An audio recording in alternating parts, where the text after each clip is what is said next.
Namhlanje ngiphethe amakhandlela awu4, eli-blue, elimhlophe, eli-red, eli-yellow.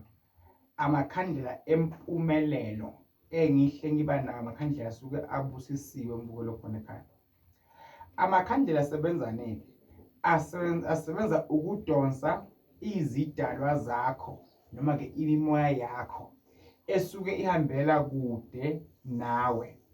Mbukelo khona ekhaya. Sikhona isidingo sokuthi umuntu mawuphila nje uphuphe into uyikhohle. Mawuphila nje umuntu kube ukuthi ngisuka la ngibhekele nempilo. Kungabe ukuthi impilo yakho seyime nje ndawonye, akusekho kulunga, akusekho kukhanya. Uma into zakho ziblokile into zakho, akuyikhandlela elimhlophe noma eli-yellow noma eli-blue noma elibovu, bese kuyakhuleka, bese kuyathandazwa.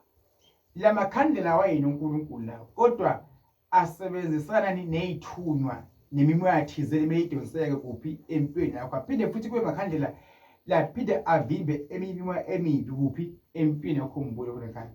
Akusibo ke bonke abantu abadala ukuthi basebenzise amakhandlela.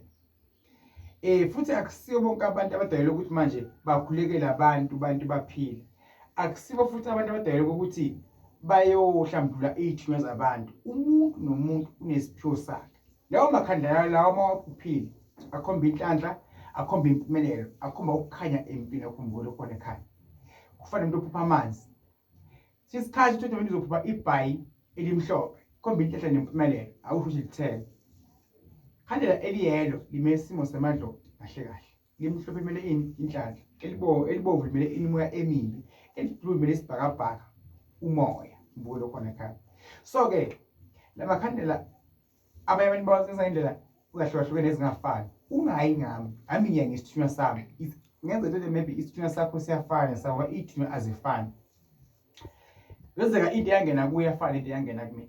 So thina sizobambisana. Ungathi ufuna into kumuntu, noma ke kukhulekiswa ngumuntu onalento osuke wena unayo ekuphi esegazini lakho, engimoya owayiphiwa yilabo abalala esibahamba kuphi emhlabeni. Mbukelo khona ekhaya. Maye umuntu nje njengoba ngingumuntu wamazi, ngingumuntu wesithunywa, akenze umuntu onesithunywa nento ufuna kuba umuntu emimoya njengami, ngimkhulekise ngimhlambulule. Kodwa ufuna into eyinkulu njengezigubhu ezinkulu, igubhu inyoka, yabantu abenza lokho izokwazi lento ukuthi injani ihambisane mbukelo khona ekhaya. Ngoba mina umoya imawo wehla wangehlela, usebenza ngawo amakhandlela nangamanzi ngiwasho. Mbukelo khona ekhaya.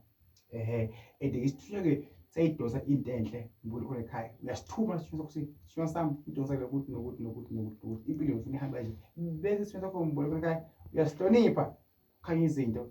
Inkosi ibusise. Ngithinte sempumalanga Mount Detective. Inkosi ibusise.